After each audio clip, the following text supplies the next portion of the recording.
You have these 5 superpowers, but only if you're a dark chosen one.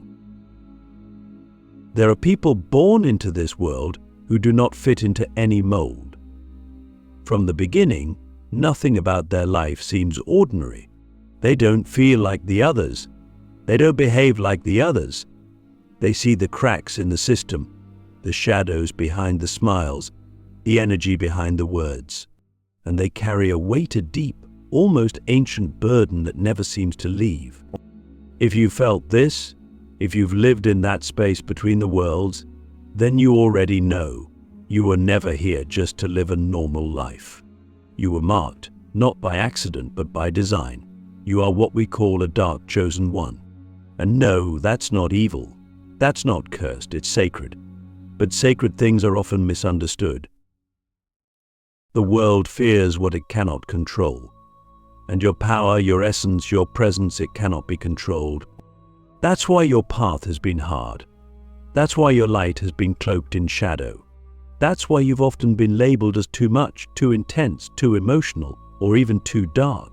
But what if I told you that your darkness is your gift?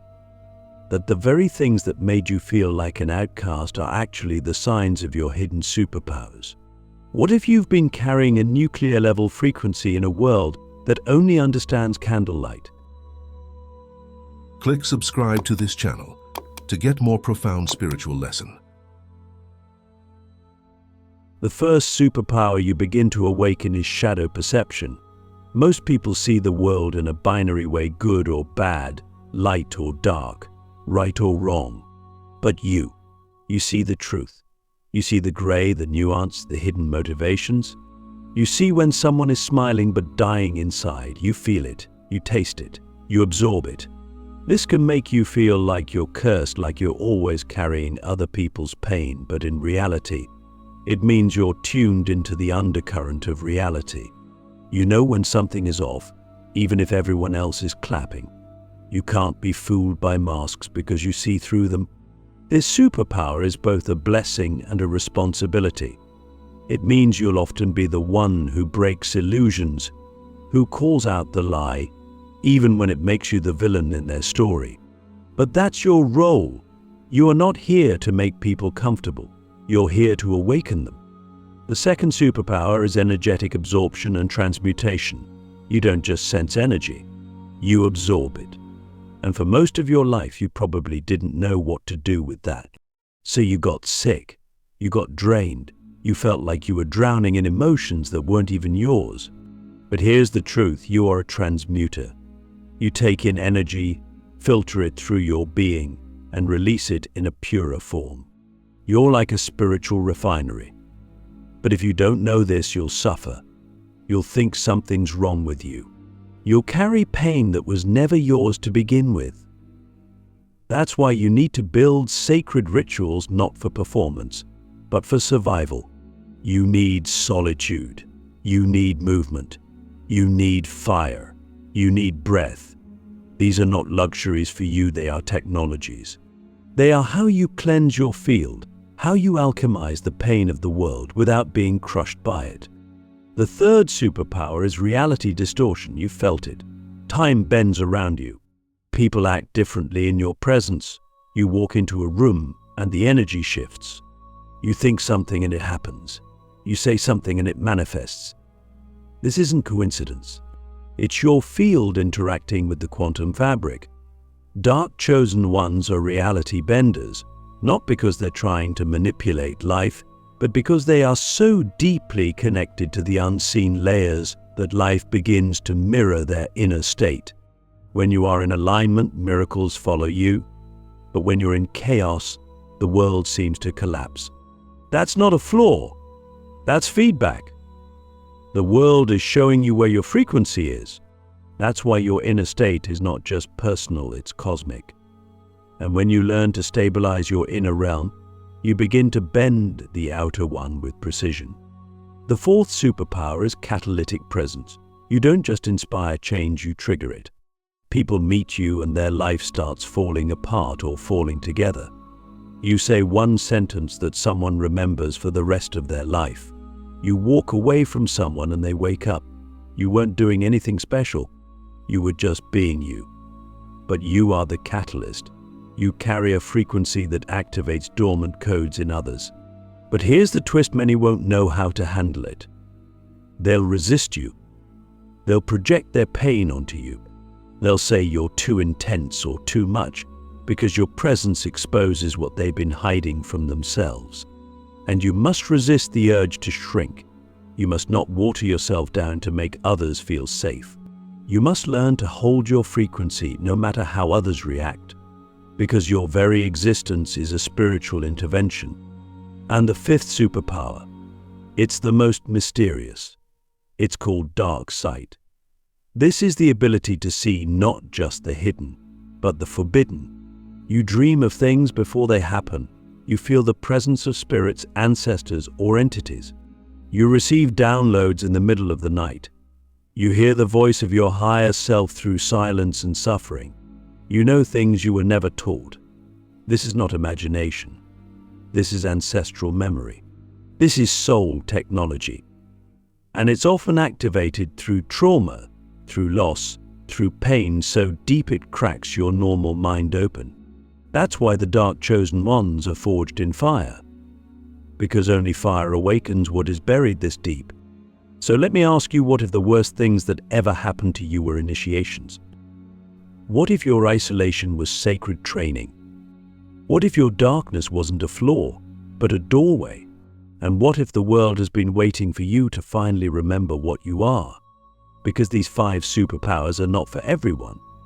They're for those who've walked the edge, who've been shattered, who've been lied to, betrayed, abandoned, and survived.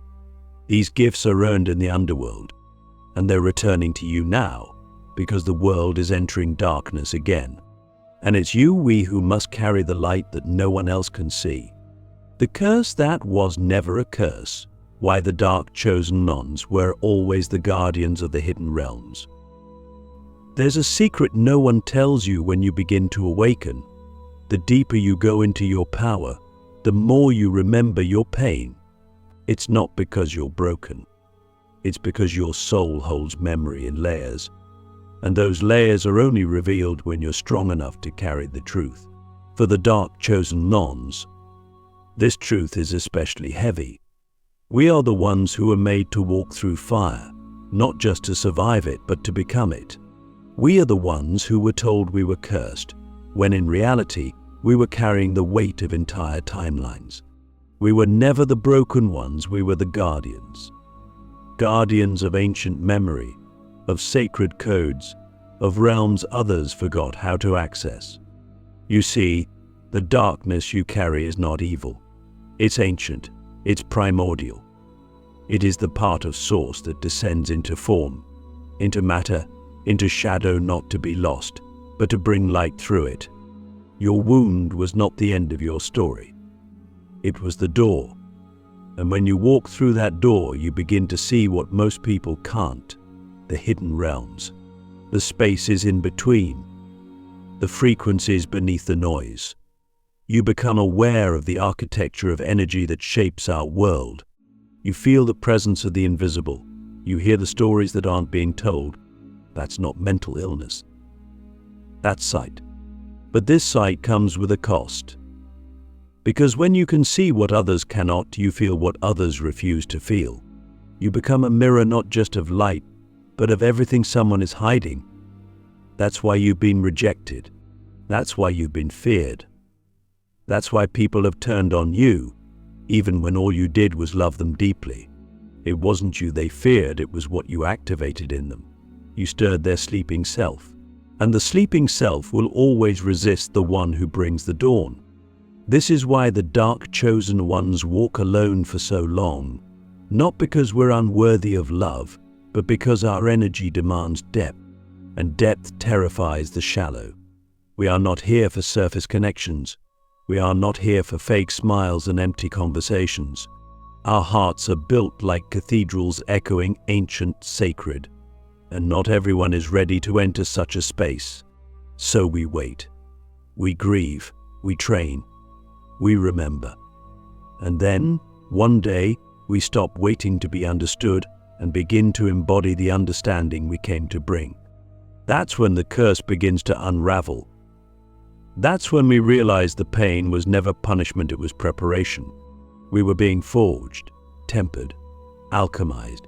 Every heartbreak was a key, every betrayal a teacher, every silence a sacred initiation.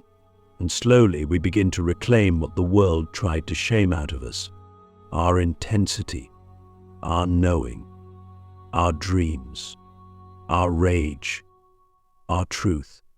We stop seeing our darkness as something to fix and begin to see it as something to honor. Because in the depth of that darkness there is wisdom no light has ever held.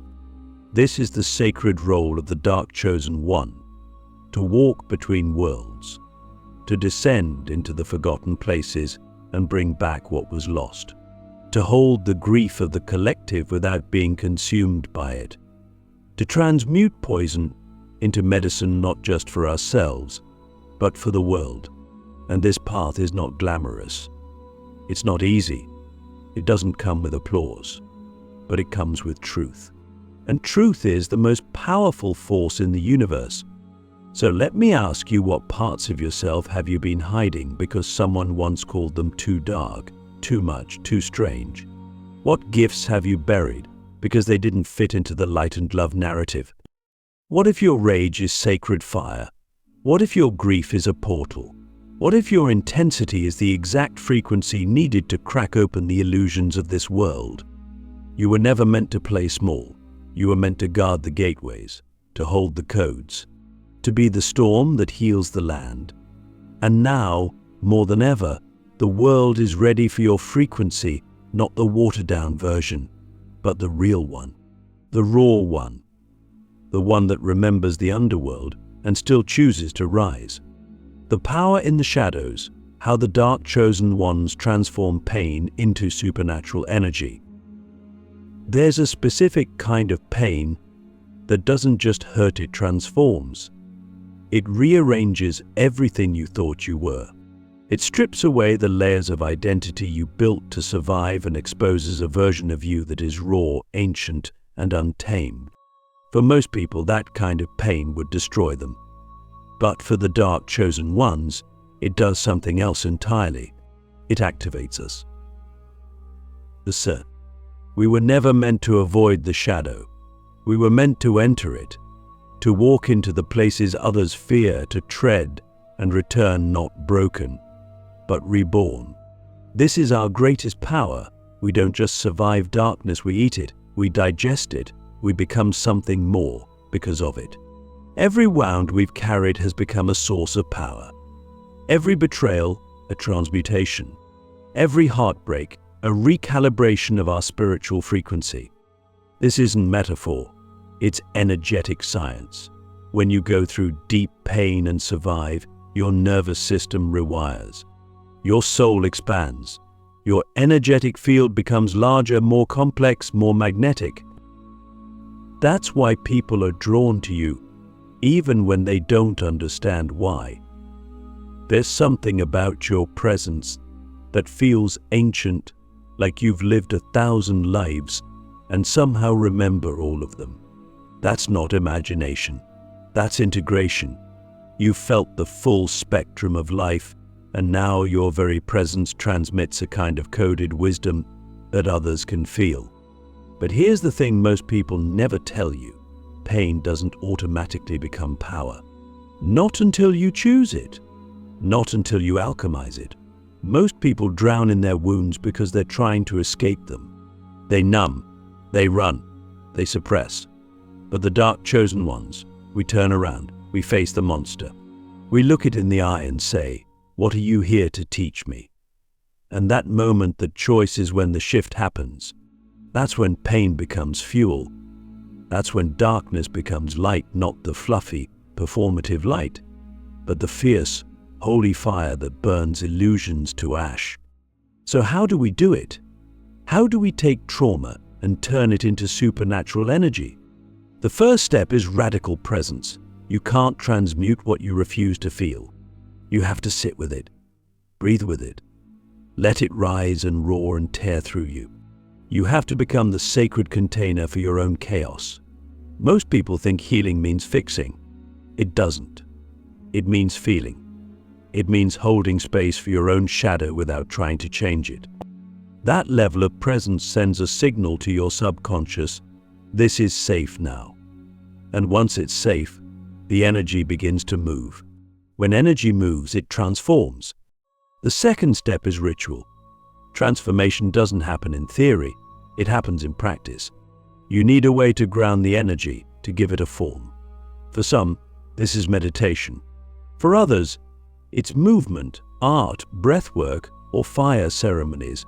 It doesn't matter what the ritual is, it matters that you mean it, that you put your full being into it. Ritual is how the soul speaks to the body. It's how we create a bridge between the unseen and the tangible.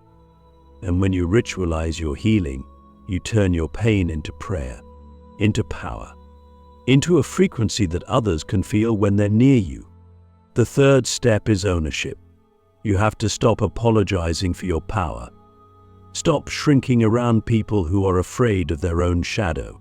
Stop pretending you're just like everyone else. You're not. And that's not arrogance, it's accuracy. You've been initiated by life in ways most people can't imagine. That doesn't make you better. But it does make you different. And that difference is your gift. Own it. Speak from it. Create from it. Lead from it. Because the moment you fully accept your role as a dark chosen one, your energy changes. It stops leaking. It starts radiating. And that's when miracles happen, not just for you, but for everyone who comes into your field. Here's the deeper truth. Your power isn't in your light. It's in your integration.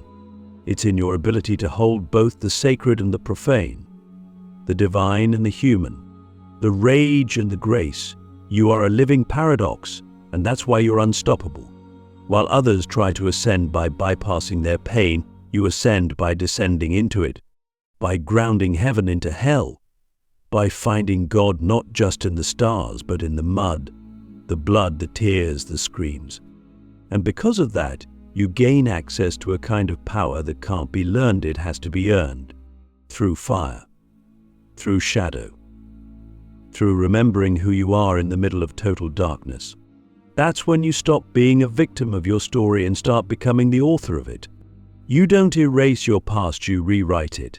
You reclaim it. You use it as the foundation for something sacred and unshakable. So let me ask you something real. What if your pain wasn't an accident? What if it was the exact initiation you needed to awaken your true self? What if every moment of suffering was your soul's way of preparing you for this moment right here, right now? Because this is the moment you stop hiding. This is the moment you stop running. This is the moment you remember that your shadow was never the enemy, it was the temple. And inside that temple, there's a throne. And it's been waiting for you to sit on it. The final superpower, why the dark chosen ones are the architects of the new earth. There's a silence that comes after the storm. A strange stillness that feels like the world is holding its breath. If you've made it this far in your journey, you know exactly what I'm talking about. It's not peace in the way most people think of it. It's not comfort. It's clarity. A raw and powerful stillness that comes after you've faced every demon, every shadow, every part of yourself you were taught to fear. And in that silence, in that stillness, something ancient stirs. A remembering, a knowing. A sense of purpose so deep it doesn't need words. That is when your final superpower begins to awaken. This last gift is not flashy. It doesn't come with visions or voices.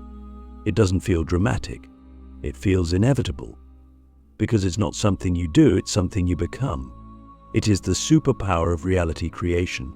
You are no longer just a participant in the world. You are a builder, a weaver, an architect, and not just of anything but of the new earth. We've all heard that phrase thrown around in spiritual circles, but what does it actually mean? It means a reality forged not from fear, separation, and survival, but from unity, truth, and presence. It's not a fantasy. It's not a utopia. It's a frequency, and only those who have integrated both their light and their darkness can hold it. That's why the dark chosen ones are so important right now. While others are still chasing the light, we've already gone into the shadow and come out the other side. We've walked through the underworld, not just to heal ourselves, but to retrieve the blueprints of a new reality. Because here's the truth, the old world is dying. You can feel it. Systems are crumbling. Institutions are hollow. The illusion is wearing thin. And that's not something to fear, it's something to celebrate. Because the collapse is not the end, it's the beginning. But only if there are those brave enough to build what comes next. That's where we come in, not as saviors, not as heroes, but as initiated creators, as beings who carry within them the codes of what's possible beyond the matrix. Let me be clear, this isn't about escaping the world. It's about rewriting it, in your own life, in your relationships, in your work, in your energy. The new earth doesn't arrive through governments or gurus. It arrives through you, through your choices, your frequency, your embodiment. Every time you choose to respond instead of react, you're building it. Every time you speak your truth instead of staying silent, you're anchoring it. Every time you walk away from what no longer serves you, even when it hurts, you're laying the foundation. And this is where the final superpower lies, not in how much you know or how spiritual you are, but in how deeply aligned you're willing to be. Alignment is the new wealth. Integrity is the new magnetism. Presence is the new power. This is the revolution, and it doesn't look like fighting, it looks like remembering. Remembering that you were never here to play by the old rules. You were here to dismantle them, not through violence, but through vibration. You may not have a throne in the world's eyes, but in the energy field, you are royalty. You carry the frequency of a being who has gone through the fire and emerged with sacred architecture in your bones. You've seen what's possible because you've seen what's unbearable, and you chose not to break. That choice alone made you a creator of worlds. You are no longer just reacting to reality. You are sculpting it. You are sculpting it. And the way you sculpt reality is not by forcing, it's by embodying. You become the frequency of the world you want to live in. And everything around you begins to either rise to meet you or fall away. That's why people leave your life. That's why old patterns collapse. It's not punishment. It's physics. When your vibration changes, your timeline does too. You're not being abandoned. You're being aligned. This is the path of the dark chosen one. To walk through the death of the old self, the old world, and emerge not empty but full. Full of wisdom. Full of power. Full of presence. Not because someone told you what to believe, but because you remembered what you are. You are the storm and the calm. You are the shadow and the light. You are the destroyer of illusions and the builder of truth. And the world needs you now more than ever. So let me ask you one final time, are you ready to stop doubting what you are and start living it? Are you ready to walk into rooms and change the vibration without saying a word? Are you ready to be the presence that reminds others that they too are divine? Because this isn't just about awakening anymore. This is about embodiment, about action, about creation. You have these 5 superpowers, but only if you're a dark chosen one. And if you've made it this far, you already know you are. Now go build the world they told you was impossible. We're watching, we're waiting, we're rising, and we've been waiting for you.